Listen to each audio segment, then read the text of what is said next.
Hey everyone, how you doing? Thanks for clicking on my video today. I'm actually right in front of Ritchie Valens' house that he lived in 1958. It's located at 13428 Remington. It's just an average neighborhood today. But this is the home that he purchased for his mother with his royalty checks from Come On, Let's Go in 1958. It's also the home that they had the party in, a send-off party right before he headed out to the winter dance party. He was going to meet up with Buddy Holly, J.P. Richardson, and I don't think he met him quite yet. I think the tour was planned a little bit later. But this is the home that he spent several hours on the phone with his girlfriend Donna. And he was talking to her about purchasing a T-Bird after he got back from the tour.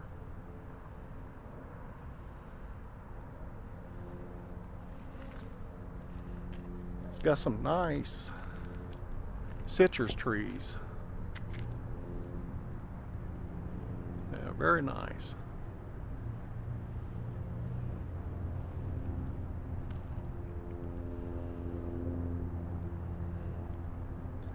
Okay, I think I'll head over to the church where they had a funeral service. So, come on, let's go.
We're at the location where they had the funeral services for Ritchie Valens.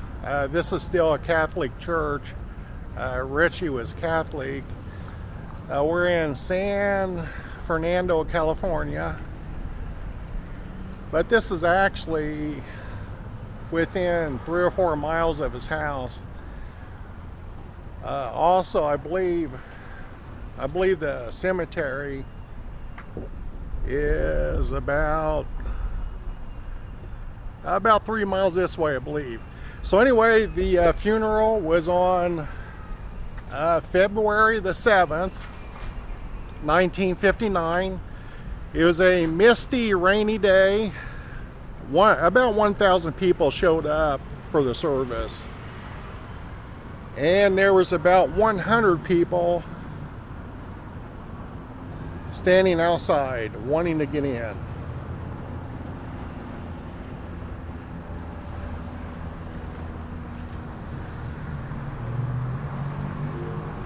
So it happened right here.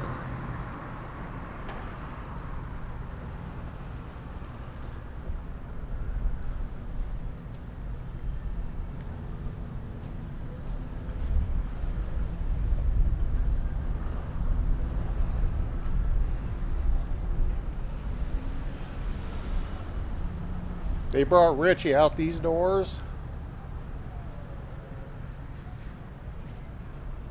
into the waiting hearse.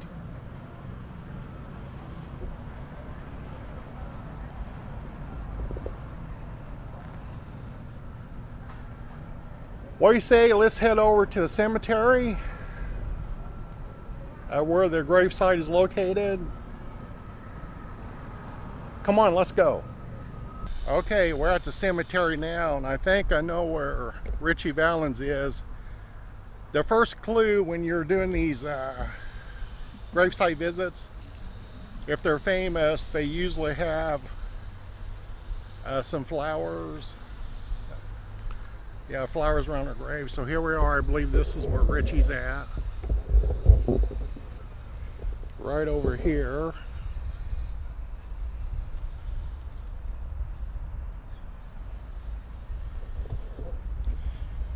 Fresh flowers, man. Nice fresh roses. These are real, man. Daisies.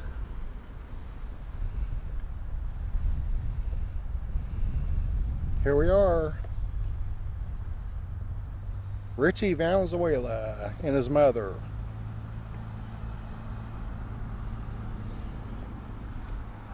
Looks like after she died in '87 that they changed the stone, because I'm gonna put up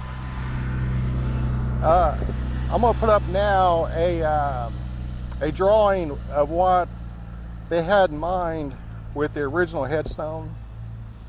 Now this is before computers, when you can use computer graphics. So also here's a receipt given to his mother that she was making payments on this plot. Here's a $15 payment, still a balance due. This is probably before all the royalties started hitting.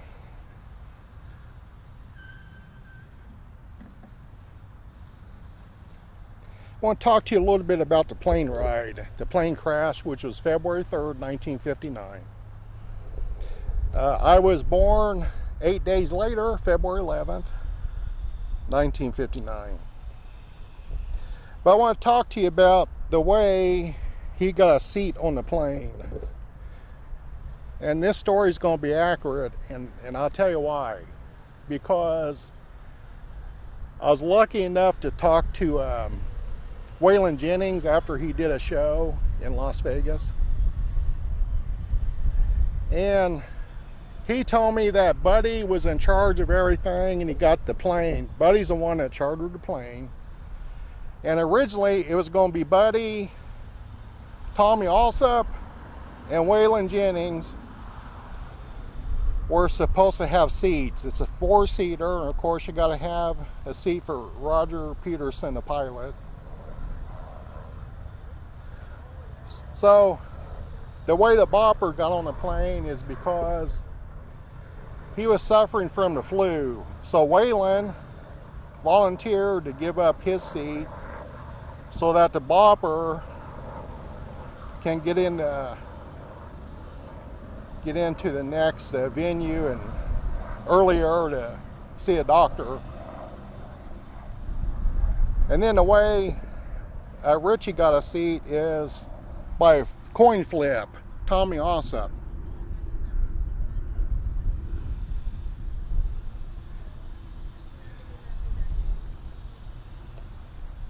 Which Ritchie called heads and he won the seat. That was a little bit surprising because in 1957, I believe it was, there was a plane crash, a mid-air collision, and the plane crash was right in the schoolyard of his junior high school, and it actually killed some students and teachers. For a long time, Ritchie had nightmares over this. He wasn't at school that day because he was attending his grandfather's funeral. But he had nightmares for a long, long time. But Tommy Allsup said that Ritchie asked him 4 to 5 times if he can get on the plane. Finally, they flipped the coin. And that's how Ritchie got on the plane. This is really sad. He was only 17 years old. La Bamba was a huge hit. I think it was #1. Sold over 1 million copies. Come On, Let's Go did well. Donna, it was about Donna Ludwig, his girlfriend at the time. Big sellers.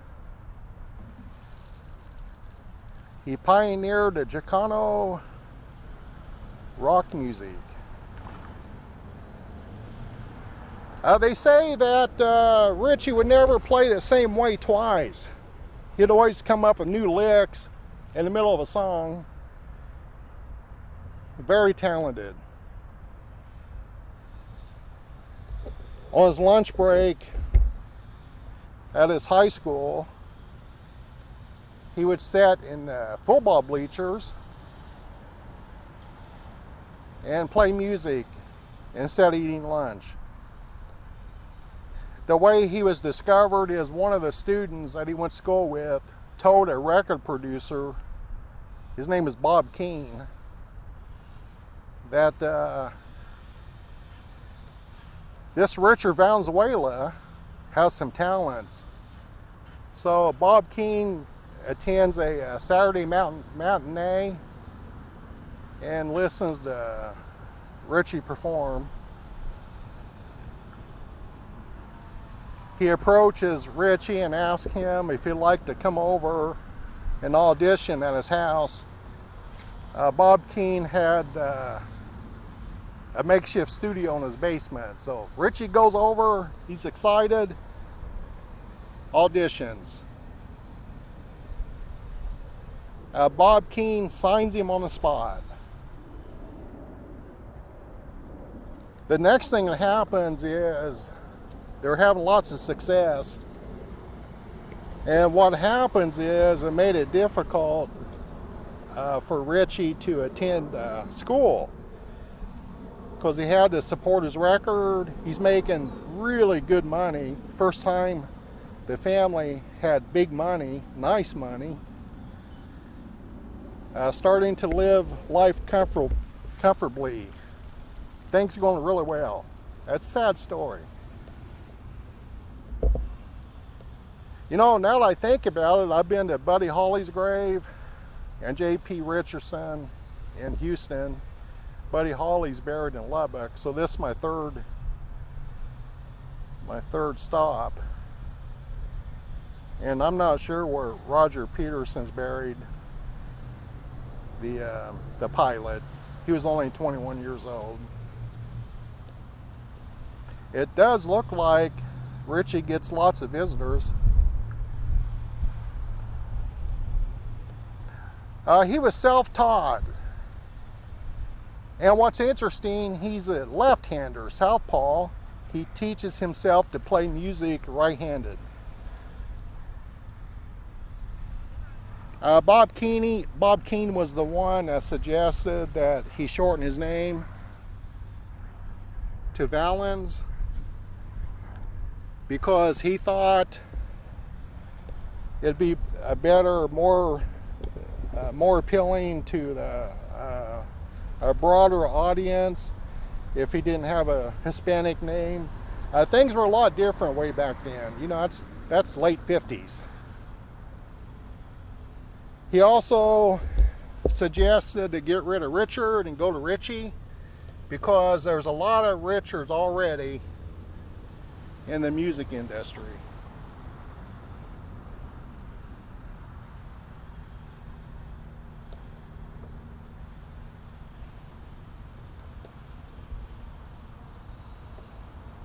Everyone needs to be remembered.